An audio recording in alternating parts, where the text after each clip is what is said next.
kami adalah orang Indonesia, tapi kami belum meng-Indonesia. Dan setelah membangun rumah-rumah adat, kami merasa kami sudah meng-Indonesia, menjadi bagian dari masyarakat di Indonesia dari Sabang sampai Merauke.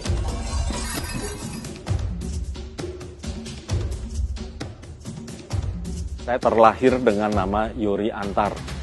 Ayah saya, almarhum Dipling-Han Awal, itu arsitek lulusan Jerman. Berpraktek sampai sekarang ini, arsitek sebetulnya oleh masyarakat dianggap sebagai tukang gambar. Memang sepintas kelihatannya demikian. Tukang gambar plus. Nah, mengenai plus ini luar biasa berkembangnya. Saya lahir tahun 62. Tapi tahun 61 itu ada kosmonot Rusia yang mengantariksa pertama kali di dunia bernama Yuri Gagarin. Ayah saya terinspirasi memberi nama Yuri Antar. Antar itu diambil dari antariksa. Jadi sebetulnya masa kecil saya itu dunianya dunia dirgantara. Tapi sehari-hari yang saya lihat pasti tentunya arsitektur. Sedari kecil memang saya secara tidak sadar sudah terbentuk visi saya, imajinasi saya, tinggal merubah mindset saya dari bagaimana merancang pesawat terbang menjadi merancang rumah tinggal. Saya bersama teman-teman arsitek membuat forum Arsitek Muda Indonesia. Kita berteriak lantang untuk mempromosikan arsitektur Indonesia di Indonesia. Karena zaman itu banyak sekali arsitek-arsitek asing yang berkarya di Indonesia. Makanya kita berteriak lantang dan kita bikin pameran, kita menghasilkan desain-desain yang eksperimen dan sebagainya. Bahkan kita melakukan banyak perjalanan ke luar negeri untuk melihat arsitektur-arsitektur modern. Memang sehari-hari saya tetap berprofesi sebagai arsitektur modern. Tapi ada pertanyaan di dalam diri saya, arsitektur Indonesia tuh yang mana ya? Kok semua yang kita pelajari sebetulnya sesungguhnya arsitektur luar dan kita menjadi followers. Dan setelah itu saya melakukan banyak perjalanan dan perjalanan paling penting bagi saya adalah perjalanan ke Tibet. Bersama teman-teman saya arsitek, ada Kris Warnoko, Jay Subiakto, dan teman saya seniman Enrico Soekarno. Sekembalinya dari Tibet, kami membuat buku namanya Tibet di Otak. Dan kami secara iseng-iseng minta Dalai Lama kasih kata sambutan. Dan ternyata kata sambutannya itu dijawab dengan waktu singkat. Yang mulia Dalai Lama, kami baru saja berkunjung ke negeri Anda. Negeri Anda sungguh indah dan menginspirasi, tapi tidak banyak bangsa kami, bangsa Indonesia, yang mengenal negeri Anda. Kami ingin menceritakan negeri Anda dari kacamata kami, kacamata orang Indonesia. Karena bagi kami, negeri Anda seperti sebuah legenda atau negeri dongeng.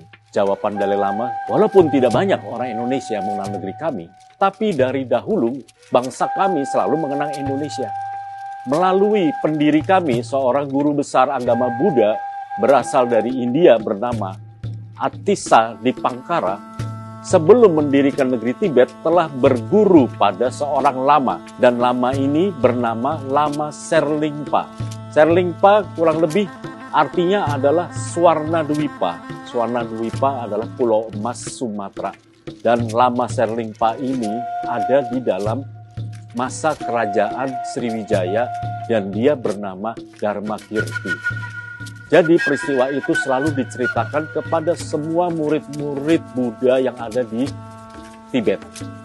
Jadi dari dahulu sampai sekarang tidak ada orang Tibet yang tidak mengenal Indonesia. Dan ini sangat memalukan bagi saya. Oh ternyata saya sendiri nggak tahu siapa itu Dharmakirti. Artinya kita melupakan sejarah kita sendiri. Oleh karena itu saya merubah perjalanan tidak hanya keliling luar negeri, tapi juga perjalanan mengeksplorasi, melihat arsitektur-arsitektur tradisional di Indonesia. Setelah 3 kali perjalanan, sampailah kami ke Wairebo.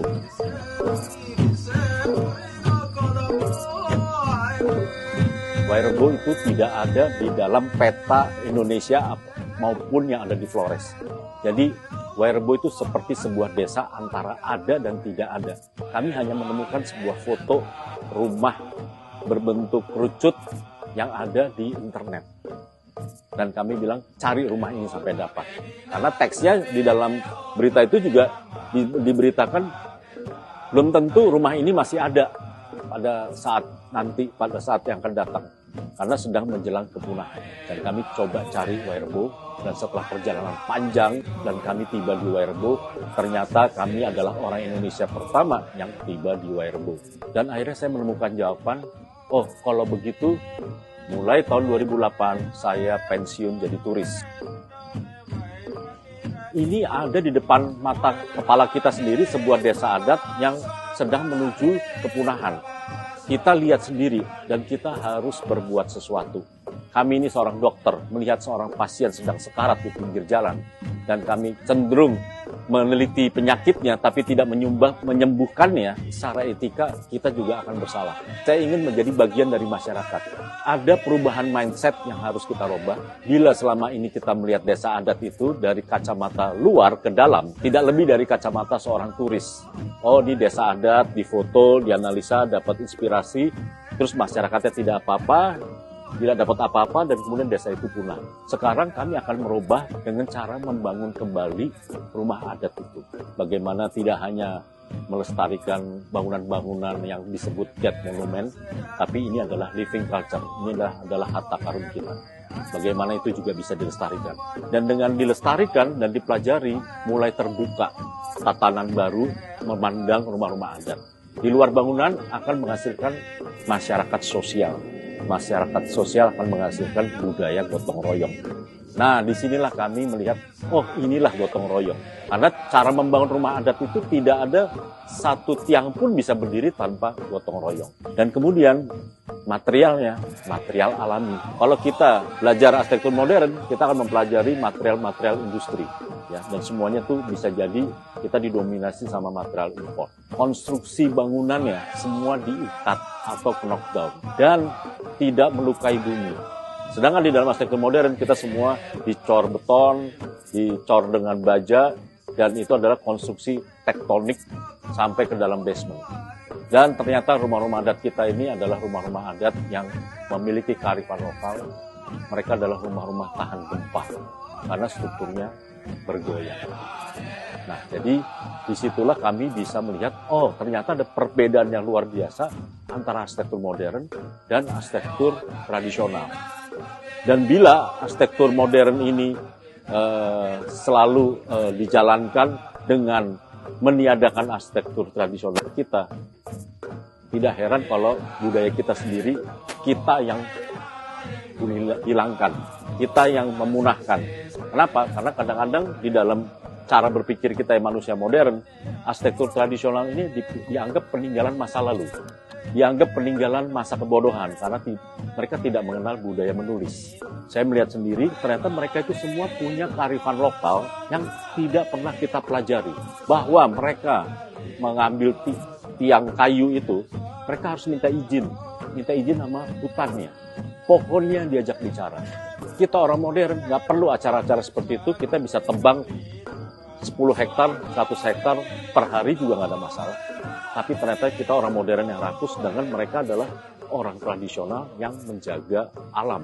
Dan saya sebagai arsitek, rasanya kita bisa menjembatani dua budaya itu, budaya modern dan budaya tradisional. Dan tidak hanya menjembatani, kita bisa mensinergikan. Sinergi yang terjadi akan menghasilkan ledakan inspirasi. Disitulah kenapa saya menjadi tertarik untuk melestarikan arsitektur tradisional. Kenapa? Saya percaya bahwa yang kita lestarikan tidak hanya rumahnya saja, tidak hanya budayanya saja, tapi kita juga bisa melestarikan ilmunya, dan tugas kita adalah bagaimana membawa ilmu itu ke masa kini dan bagaimana membawa ilmu itu ke masa depan. Jadi tradisi dan budaya itu bukan masa lalu, tapi menjadi masa depan kita.